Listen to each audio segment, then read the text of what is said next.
6 अक्टूबर 2025 दिल्ली की सुबह 3 AM पर जब पूरा शहर सो रहा था, पर गांधी विहार के एक फ्लैट में किसी की मौत जाग चुकी थी।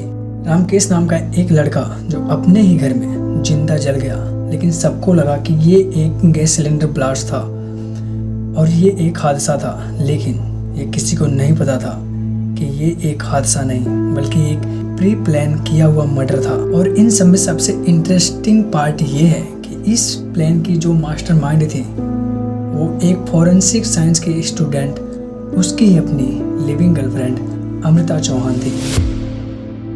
Welcome to crime verse. आप देख रहे हैं रामकेश मर्डर केस। मई 2025 नोएडा के एक जॉब इंटरव्यू में अमृता की मुलाकात होती है 32 ईयर्स ओल्ड रामकेश से। वो यूपीएससी की तैयारी कर रहा था और अमृता सिर्फ 21 ईयर्स की फॉरेंसिक साइंस की स्टूडेंट थी। दोनों में केमिस्ट्री बनी, बातें बढ़ी और कुछ ही महीनों में वो साथ रहने लगे। लेकिन प्यार जितनी तेजी से बढ़ा था उतनी ही तेजी से टूटने लगा।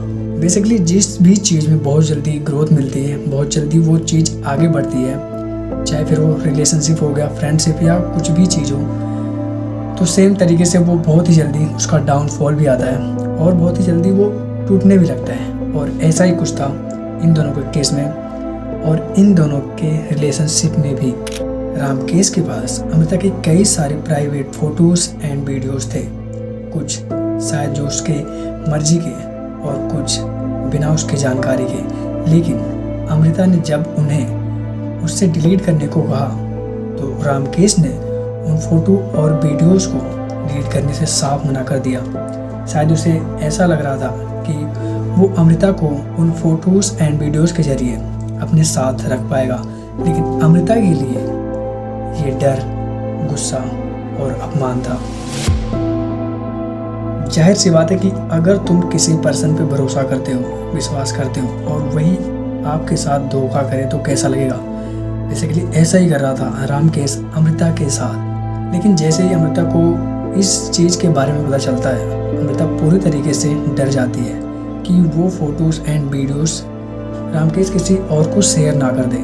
और रामकेश जो भी कर रहा था वो कानून की नज़र में भी इलीगल था। अक्टूबर की शुरुआत में अमृता मुरादाबाद अपने एक्स बॉयफ्रेंड सुमित कश्यप के पास पहुंचती है।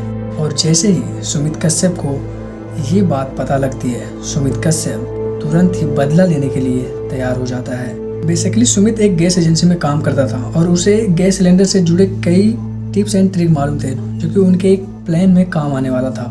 उसके बाद सुमित अपने एक दोस्त को शामिल करता है जो कि पुलिस लाइन में कॉन्ट्रेक्चुअल एम्प्लॉय था। और फिर तीनों ने मिलकर एक प्लान बनाया। पहले हार्ड डिस्क चोरी जिसमें फोटोज एंड वीडियोस थे और उसके बाद मर्डर। इन्होंने जो भी प्लान बनाया था, इनके हिसाब से ये प्लान बिल्कुल परफेक्ट एंड सही था।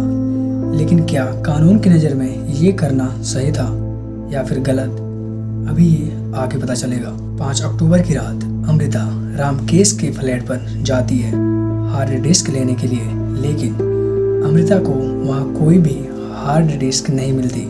दूसरे दिन 6 अक्टूबर की रात तीनों मास्क पहनकर रामकेश के फ्लैट पर दोबारा जाते हैं और फिर रामकेश को एक चेयर से बांधकर उसे बुरी तरीके से मारते हैं और फिर एक चार्जर के वायर से उसका गला कसकर उसे जान से मार देते हैं।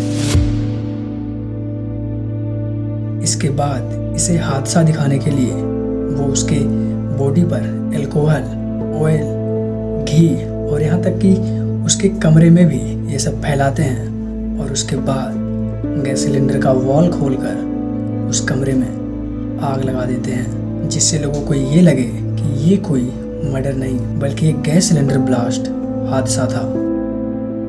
बेसिकली इन्होंने जो क्राइम किया था वो एकदम परफेक्ट तरीके से किया था।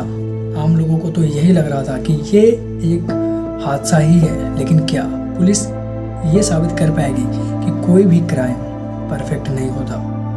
फाइनली क्राइम सीन पर जब पुलिस पहुंची तो पहले उन्हें भी यही लगा कि ये एक हादसा है। गैस लीक, आग और जली हुई बॉडी, सब कुछ एक एक्सीडेंट जैसा लग रहा था, लेकिन एक छोटी सी गलती ने सब कुछ बदल दिया। अमृता ने जाते वक्त बाहर से हाथ डालकर दरवाजा अंदर से लॉक किया था, क्योंकि वो एक फोरेंसिक स्टूडेंट थी, तो उसे पता था कि क्राइम सीन को कैसे मैनिपुलेट करना है। लेकिन सीसीटीवी और उनके फ़ोन लोकेशन ने सब कुछ खोल दिया। सीसीटीवी फुटेज में साफ दिख रहा था कि अमृता और 2 लड़के और रात के 3 बजे रामकेश के फ्लैट से मास्क पहने बाहर निकल रहे थे। और फाइनली 18 अक्टूबर तक पुलिस ने अमृता को गिरफ्तार कर लिया, और उसके बाद सुमित को, और फिर बाद में संदीप को भी। और उन सभी ने ये भी कबूल किया कि हाँ, हमने ही उसे मारा है। जांच में जब पुलिस ने रामकेश के उस हार्ड डिस्क को चेक किया, तो उसमें सिर्फ अमृता ही नहीं थी, बल्कि 15 और महिलाओं के प्राइवेट फोटोज एंड वीडियोस थे, कुछ कॉन्सेंट के साथ और कुछ बिना मतलब। रामकेश सिर्फ अमृता का ही नहीं, बल्कि कई सारे महिलाओं का शिकार कर रहा था। लेकिन चाहे वो कितना भी गलत था, क्या सिर्फ हत्या ही इसका जवाब था? अमृता, सुमित और संदीप अब तीनों जेल में हैं। उसकी फैमिली तक ने उसे अखबार में पब्लिक नोटिस देकर डिसऑन कर दिया। एक वक्त की ब्राइट फोरेंसिक स्टूडेंट अब उम्र कैद की कैदी है। बेसिकली इस केस में प्यार, शक और बदला और टेक्नोलॉजी ने मिलकर बनाया था एक परफेक्ट क्राइम। लेकिन आखिरकार कानून ने यह साबित कर दिया कि कोई भी क्राइम परफेक्ट नहीं होता। तो हे एवरीवन, आज का ये वीडियो यहीं समाप्त होता है।